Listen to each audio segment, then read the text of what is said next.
La primera presentación la dará Karen García Roja,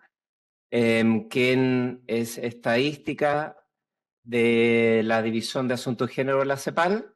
y coordina las actividades de procesamiento y análisis de estadísticas oficiales para la generación de conocimiento sobre desigualdad de género.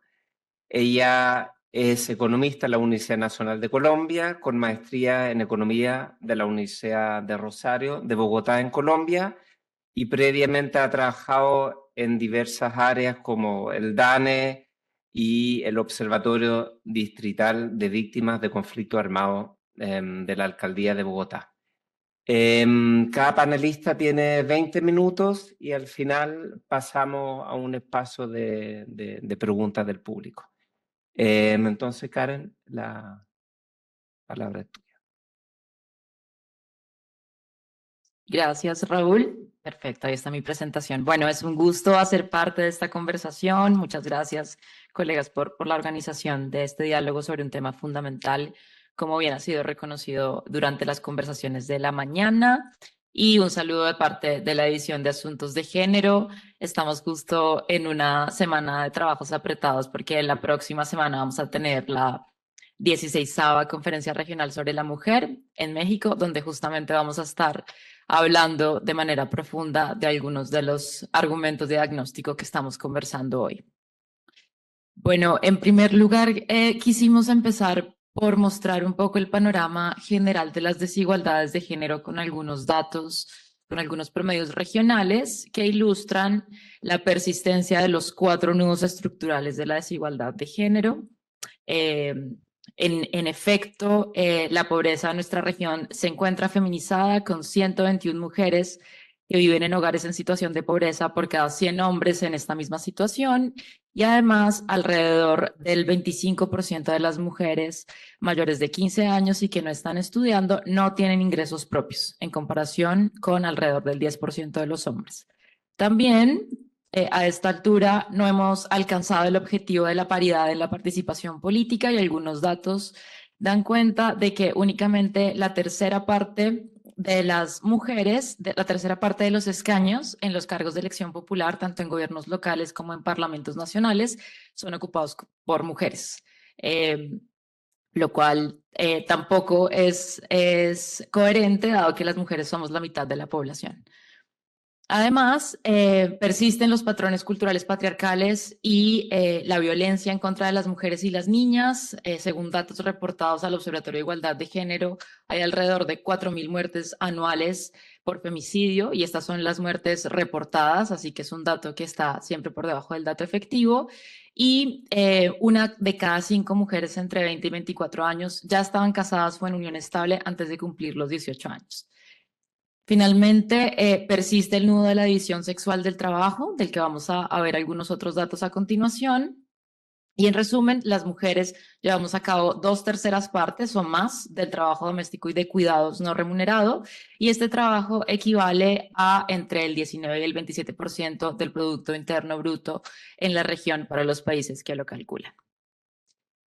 Como bien lo introducía Raúl, hay que reconocer que estamos atravesando una crisis de los cuidados. En el documento que llevó la CEPAL al periodo de sesiones del año pasado en Lima, al lado de las demás crisis que hacen parte de la cascada de crisis que enfrentamos en la región, está la crisis de los cuidados, una crisis caracterizada por una demanda de cuidados que es incremental y que se acompaña además por una disminución de los tiempos y del número de personas disponibles para cuidar, esto en relación con los cambios en el mundo del trabajo y también con las transformaciones demográficas que estamos viviendo. Y por esto, la CEPAL ha llevado el paradigma de la sociedad del cuidado adelante, lo que ha sido reconocido también en el marco de la Agenda Regional de Género. Este concepto de la sociedad del cuidado es un concepto que recoge los aportes de la economía feminista, las propuestas de los movimientos de mujeres y feministas y el paradigma del buen vivir. Así que ahora vamos a ver algunos conceptos relacionados con este paradigma. En primer lugar, es necesario reconocer el cuidado como una necesidad, como un trabajo y como un derecho, como una necesidad que, como lo hemos hablado, está en aumento, pero que además es una necesidad de todas las personas, de todos los hogares, con distintas características y distintos niveles de intensidad a lo largo de la vida. También es un derecho que implica garantizar el derecho de las personas en 3 dimensiones mínimamente: a cuidar, a recibir cuidados y a ejercer el autocuidado. Y también como un trabajo que es esencial, que es fundamental, que se ejerce en en todos los hogares, en todas las esferas, y que tiene también unas dimensiones remunerada y no remunerada que constituyen la economía del cuidado, y que también, como se ha discutido desde esta mañana, tiene un potencial de ser mayor motor de la economía en las décadas venideras si tomamos las medidas adecuadas. Además, también en las conversaciones que estamos preparando para la conferencia que les comentaba la semana próxima, vamos a llevar esta discusión de que el cuidado es un bien público global, que además de generar bienestar al conjunto de la población, puede transformarse en un sector dinamizador de la economía. Y aquí llegamos a este diagrama que pretende integrar varias dimensiones de este concepto de la sociedad del cuidado, que reconoce que los seres humanos tenemos una relación de dependencia respecto a la naturaleza, lo que denominamos ecodependencia, y aquí incluimos entonces dentro de la sociedad del cuidado este concepto del cuidado del planeta, la interdependencia, que quiere decir que estamos dependiendo unas personas de otras en los ámbitos económico, sociocultural y ambiental, y la corresponsabilidad del cuidado, que se entiende como corresponsabilidad entre las personas, lo cual incluye corresponsabilidad entre los géneros, pero también entre el Estado, el mercado, las comunidades, las familias. Y aquí vemos también principalmente que la sociedad del cuidado se trata de un modelo de desarrollo que ponga la sostenibilidad de la vida en el centro y que integre estas dimensiones que he venido mencionando con una perspectiva de lograr la autonomía de las mujeres y la igualdad de género. Además, en 2022, en la anterior Conferencia Regional sobre la Mujer, donde fue adoptado este paradigma de la sociedad del cuidado, desde la CEPAL hemos propuesto 5 principios o 5 criterios orientadores para el diseño de políticas de cuidado. El primero es este objetivo de la universalidad con progresividad, sobre la base de priorizar necesidades diferentes de las poblaciones. Intersectorialidad e interinstitucionalidad, lo que reconoce que las políticas de cuidado deben tener una coordinación entre los distintos niveles del Estado y entre los distintos sectores de la política pública, incluido el sector salud, el sector laboral, el sector oferta social. También la corresponsabilidad, como lo venía mencionando, social y de género, la interseccionalidad y la territorialidad, porque los cuidados son en su mayoría provistos de manera directa y tienen que considerar las dimensiones territoriales y de cercanía para su planificación. Y, por supuesto, la sostenibilidad financiera. Después de los choques causados por la pandemia de COVID-19, vimos que los cuidados y los servicios sociales fueron de lo más afectado por algunos recortes, y justamente que el paro en los sectores que suplen necesidades de cuidado, como el sector educación, pusieron en el centro del debate, que es muy importante, la planificación de los cuidados de manera también externa a los hogares. Y esto para mostrar, como lo he venido comentando, que los cuidados están incluidos dentro de los acuerdos de la Agenda Regional de Género. Aquí tenemos algunos hitos desde la primera Conferencia Regional sobre la Mujer en 1977 en La Habana hasta la última conferencia que fue en 2022 en Buenos Aires, y tendremos, bueno, ya el acuerdo emanado de la conferencia que tendremos la próxima semana. Y lo que vemos acá son algunas señales de la importancia incremental de los cuidados en la Agenda Regional de Género, algunos hitos que me gustaría resaltar. En el Consenso de Santiago fue incluida por primera vez este concepto de la corresponsabilidad en el 97, en el Consenso de Brasilia en 2010 fue introducido el concepto del derecho al cuidado. En el Consenso de Santo Domingo en 2013 se incluyó la creación de cuentas satélites para que las oficinas estadísticas, en coordinación con los bancos centrales, calculen el valor del trabajo de cuidado no remunerado. Luego, en la estrategia de Montevideo se incluyó este concepto tan importante de las cadenas globales de cuidado, que es muy relevante en nuestra región en los últimos años, con estas tendencias de migraciones masivas al interior de nuestra región. También en el Compromiso de Santiago en 2020 fue introducido el concepto de sistemas integrales de cuidado, y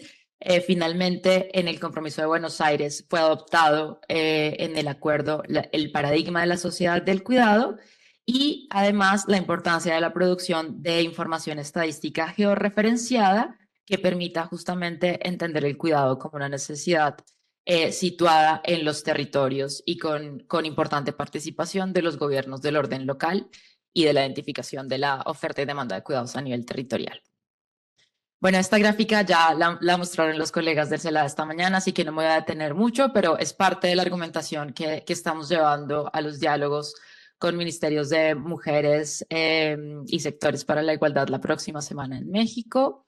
Y aquí simplemente reconocer que diversas mediciones que también hemos venido trabajando en conjunto con el CELADE nos muestran que las necesidades de cuidado se incrementarán sostenidamente durante las próximas décadas y además estarán transformándose también en las especificidades de sus requerimientos, porque es distinta la demanda de cuidados de una sociedad que tiene mayor población ubicada en las primeras edades, en las edades iniciales, que más población ubicada en las edades superiores. Entonces aquí tenemos una gráfica que proyecta la carga de cuidado hasta el 2100 basada en la escala Durán o escala de Madrid 2, que asigna unas unidades de requerimientos de cuidado por grupos de edad. Entonces asigna 3 unidades de cuidado a las personas de 0 a 4 años y de 85 años y más, 2 unidades a las personas de 5 a 14 años y de 65 a 84 años, y una unidad de cuidado a las personas de 15 a 64, que es el grupo de referencia de este cálculo. Lo que vemos acá es que esta demanda agregada o total de cuidados por parte de la sociedad se va a incrementar de manera sostenida a partir desde ahora, y especialmente vemos ahí este incremento en la línea azul, que es el total desde 2050, y es un crecimiento explicado justamente porque a partir de 2050 se da un punto de inflexión en que la demanda de cuidados por parte de las personas de 65 años y más va a superar de manera agregada la demanda de cuidados de las personas menores de 15 años. Así que esto es algo que nos demanda la preparación de estas transformaciones en la oferta de cuidados, cuando aún no hemos resuelto en su totalidad la cobertura de los cuidados en la primera infancia y en la adolescencia. Además, también como se ha venido conversando, parte de los mayores requerimientos o de los requerimientos específicos de cuidados con el envejecimiento poblacional vienen también de una mayor prevalencia de morbilidad de enfermedades crónicas y limitantes en las edades superiores, como enfermedades cardiovasculares, respiratorias crónicas y la diabetes, que justamente son enfermedades que por lo general requieren cuidados de larga duración. Y específicamente en el caso de la diabetes vemos una clara prevalencia que es mayor en las mujeres, así que también esto va a demandar tener perspectiva de género considerada para brindar los cuidados para las personas mayores con este envejecimiento, con esta feminización del envejecimiento. Y aquí resumir algunos de estos puntos de la transición demográfica. En especial como que el descenso de la fecundidad se ha dado en general en todos los grupos poblacionales, excepto en los tramos relacionados con el embarazo adolescente, que se encuentra un poco más estancado este indicador, así que eso también es algo para atender y para conversar. Y también resaltar que el aumento de la esperanza de vida demarca la feminización en la vejez. Bueno, y aquí tenemos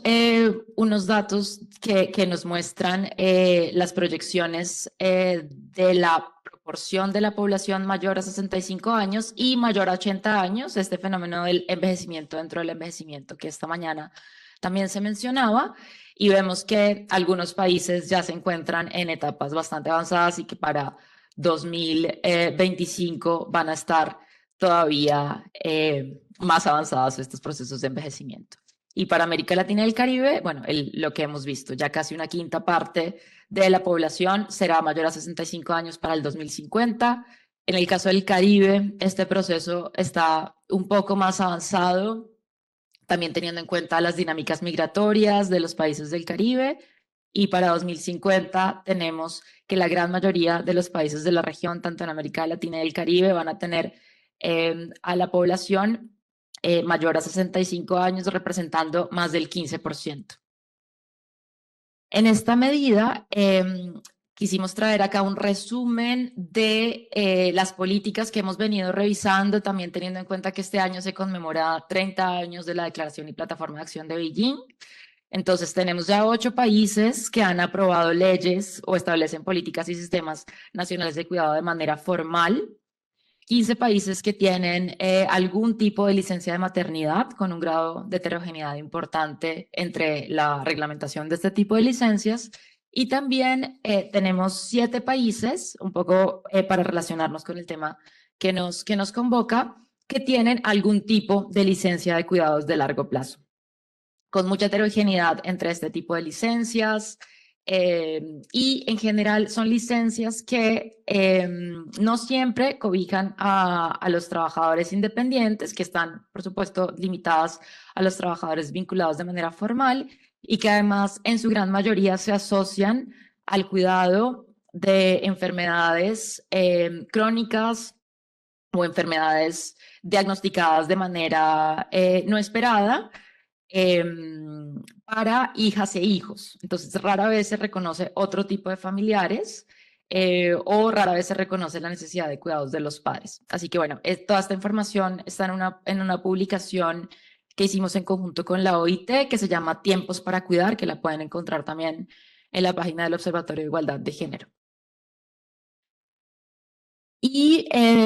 quiero ya ir finalizando con algunos datos que muestran la persistencia de la división sexual del trabajo y que muestran que las mujeres sostenemos la mayor parte del trabajo de cuidado,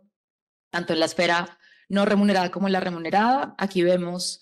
justamente que la carga total de trabajo es similar entre hombres y mujeres de manera semanal en casi todos los países, pero siempre con las mujeres teniendo una mayor dedicación de horas al trabajo no remunerado, mientras que los hombres pueden dedicar más horas al trabajo remunerado.